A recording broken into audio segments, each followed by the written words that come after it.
कक्षा 10 सामाजिक विज्ञान अध्याय 1 किसका? भूगोल का। अध्याय 1 क्या नाम है उनका? संसाधन एवं विकास। संसाधन एवं विकास है ना। संसाधन वे वस्तुएं, वे सभी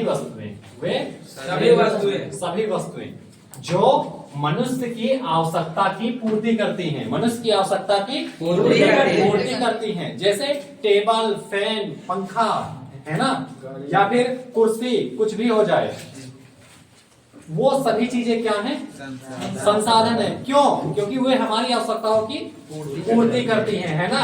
तो वे सभी वस्तुएं जो मनुष्य की आवश्यकताओं की पूर्ति करती हैं क्या कहलाती हैं? संसाधन कहलाती हैं। क्या कहलाती हैं? संसाधन कहलाती हैं, है ना।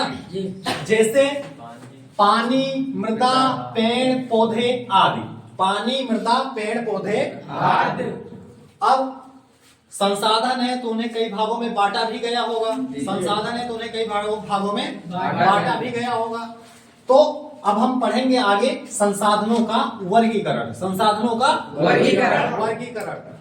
अगर संसाधनों के वर्गीकरण की बात करें तो इन्हें कितने आधारों पर बांटा गया है? 4 आधारों पर। कितने आधारों पर? 4 आधारों पर बांटा गया है। पहला आधार है उत्पत्ति के आधार पर संसाधन।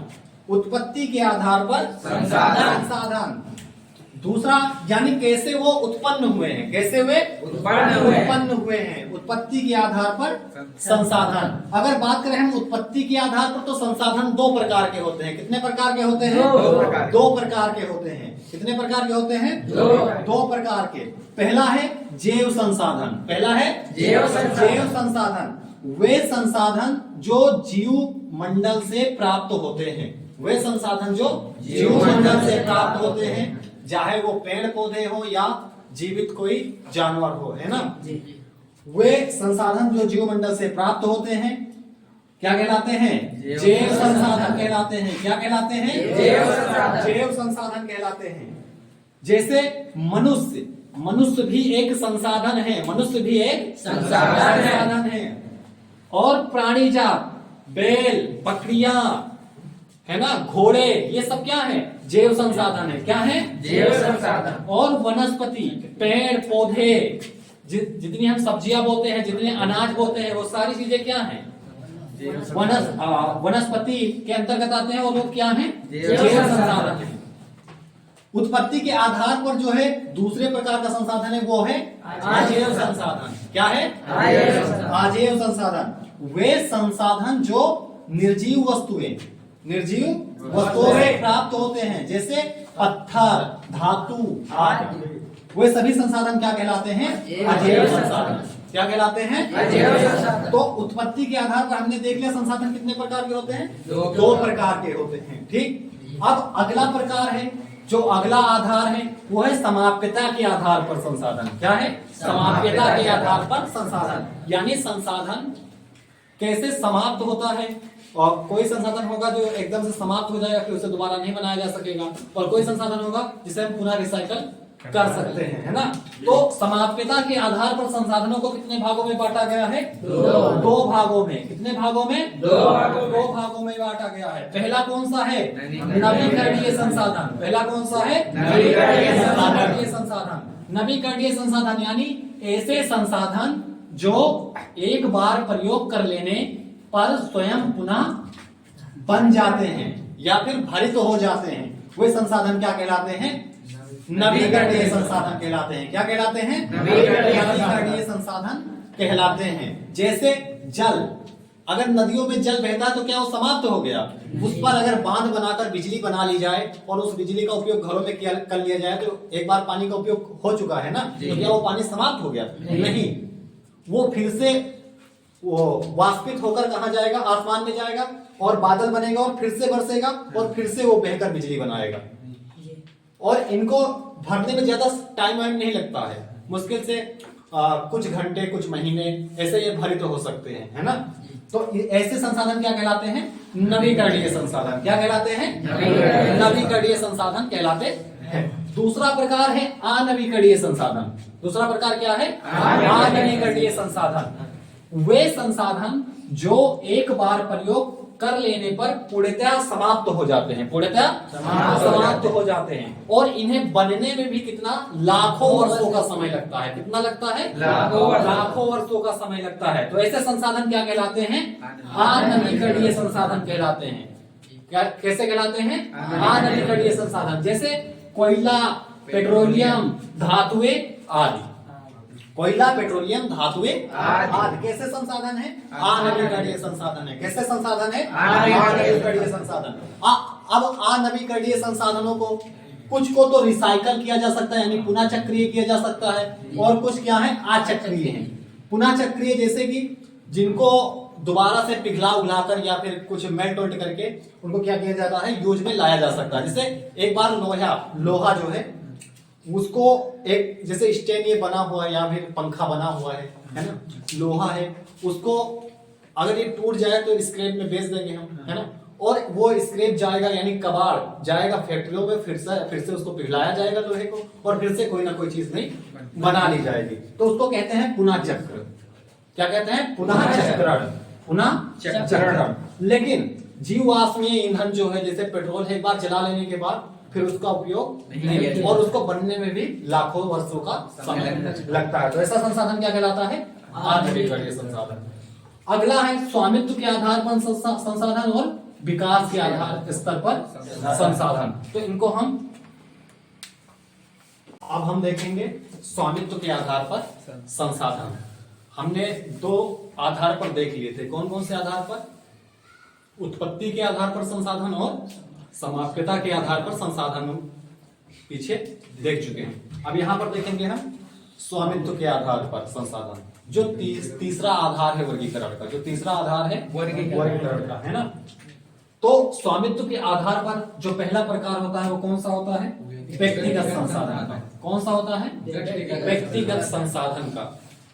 ऐसे संसाधन जिन पर किसी व्यक्ति का निजी स्वामित्व होता है, यानी वो उसकी ही चीज होती है, वो उसकी ही चीज होती है। जैसे इस मार्कर पर मेरा स्वामित्व है, तो ये मेरा है ना, व्यक्तिगत संसाधन हुआ। क्या हुआ? व्यक्तिगत संसाधन। तो ऐसे संसाधन जिन पर किसी व्यक्ति का निजी स्वामित्व होता है वो क्या कहलाता है? व्यक्तिगत संसाधन कहलाता है। जैसे अगर तुम्हारा खेत हुआ तो वो क्या कहलाएगा?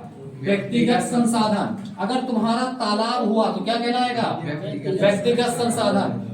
अगर तुम्हारा कुआं हुआ और उस कुएं का जल क्या कहलाएगा? व्यक्तिगत संसाधन, है ना। और दूसरा जो है स्वामित्व के आधार पर दूसरा जो प्रकार है वो है सामुदायिक स्वामित्व वाले संसाधन। सामुदायिक स्वामित्व वाले संसाधन। तो ऐसे संसाधन जिन पर किसी समुदाय का स्वामित्व होता है, जिन पर किसी समुदाय का स्वामित्व होता है, क्या कहलाते हैं? सामुदायिक स्वामित्व वाले संसाधन कहलाते हैं। जैसे बात करें हम पार्क की, तो पार्क में किसी को खेलने जाने की मनाही तो होती नहीं है। पूरा समुदाय पार्क में खेलता है, पूरा समुदाय पार्क में पिकनिक मनाने जाता है ना। तो क्या कहलाता है? सामुदायिक स्वामित्व वाले संसाधन कहलाते हैं। और क्या कहलाते हैं? जैसे खेल का मैदान है तो उसमें सब लोग खेलते हैं, खेल का मैदान है तो सब लोग खेलते हैं, तो सामुदायिक स्वामित्व वाला संसाधन हुआ। इसी प्रकार से अगर चारागाह हो गया, चारागाह है ना, जैसे जंगल में अगर जंगल भी क्या हुआ, जंगल तो राष्ट्रीय संसाधन में आ जाएगा, है ना। और बाकी से सामुदायिक स्वास्थ्य केंद्र हो गया, सामुदायिक स्वास्थ्य केंद्र हो गया, तो वहां पर सबका इलाज होता है ना, तो उस पर वो क्या हुआ? सामुदायिक स्वामित्व वाले संसाधन हो गए। क्या हो गए? सामुदायिक स्वामित्व वाले संसाधन। तीसरा है राष्ट्रीय संसाधन। तीसरा है राष्ट्रीय संसाधन। ऐसे संसाधन जिन पर किसी राष्ट्र का स्वामित्व होता है क्या कहलाते हैं? राष्ट्रीय संसाधन कहलाते हैं। क्या कहलाते हैं? राष्ट्रीय संसाधन कहलाते हैं। जैसे हम लोग भारत में रहते हैं ना, तो हम लोगों के ऊपर किसका स्वामित्व है? भारत देश का स्वामित्व है। तो हम लोग कौन से संसाधन हुए? राष्ट्रीय संसाधन हुए। क्या हुए? राष्ट्रीय संसाधन हुए। और ये जो सड़कें बनी हुई है भारत के अंदर, इनको कौन कंट्रोल करता है? भारत सरकार कंट्रोल करती है ना।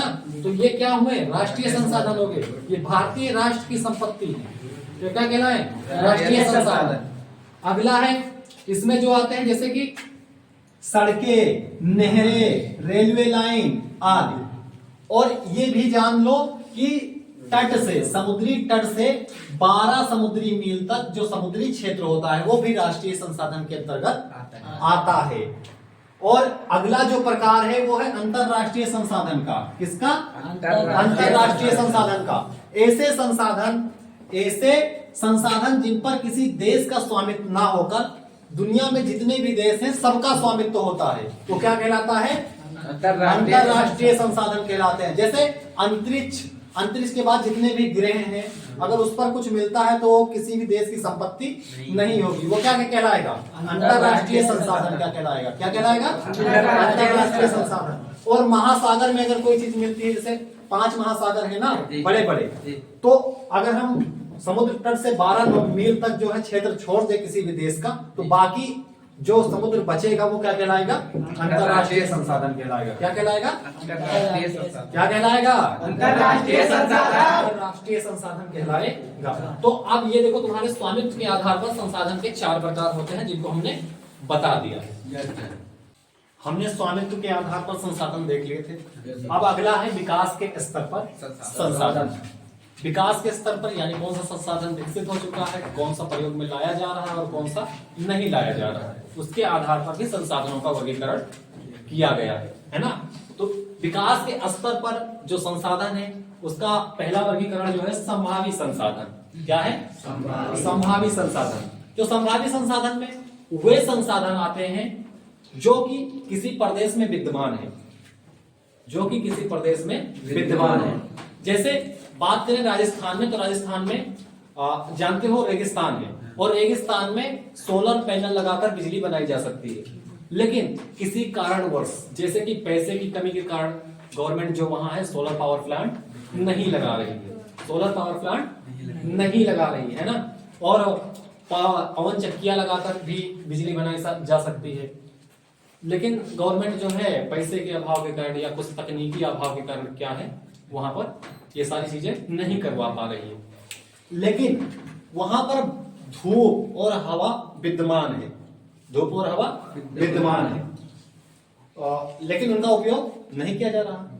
तो वे संसाधन जो किसी प्रदेश में विद्यमान होते हैं परंतु उनका उपयोग नहीं किया जाता है, संभावी संसाधन कहलाते हैं। क्या कहलाते हैं? संभावी संसाधन कहलाते हैं। जैसे राजस्थान एवं गुजरात में सौर एवं पवन ऊर्जा की प्रबल संभावना है, लेकिन तकनीकी अभाव या आर्थिक अभाव के कारण उनका उपयोग नहीं किया जा रहा है। अगला प्रकार है विकसित संसाधन। विकसित संसाधन वे संसाधन जिनका सर्वेक्षण यानी उनकी जांच वांच जो है की जा चुकी है। ऐसे संसाधन जिनका सर्वेक्षण किया जा चुका है और उनके उपयोग की गुणवत्ता व मात्रा निर्धारित की जा चुकी है और वर्तमान में प्रयोग भी हो रहे हैं, वर्तमान में यूज भी हो रहे हैं, वो क्या कहलाते हैं? विकसित संसाधन कहलाते हैं। क्या कहलाते हैं? विकसित संसाधन कहलाते हैं। जैसे डीजल पेट्रोल हो गया तो वर्तमान में यूज हो रहा है ना, उसकी मात्रा एवं गुणवत्ता जो है दोनों निर्धारित की जा चुकी है, तो वही संसाधन क्या कहलाएंगे? विकसित संसाधन। इसलिए वो क्या है? डीजल और पेट्रोल क्या है?